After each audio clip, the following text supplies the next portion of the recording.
ఇప్పటి వరకు ఎక్కడ కూడా రిక్షా కార్మికులకు, వలస కూలీలకు, అదేవిధంగా అడ్డా కూలీలకు, రిక్షా కార్మికులు, చర్మకారులకు, హమాలీలకు దేశవ్యాప్తంగా వీళ్ళు చాలా వరకు ఇబ్బందులు గురై ఉన్నారు.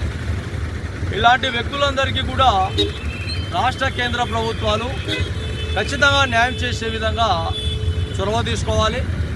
స్వాతంత్ర్యం రాకముందు నుంచి స్వాతంత్ర్యం వచ్చిన తర్వాత కూడా వలస కార్మికులు ఇప్పటికీ ఉన్నారు.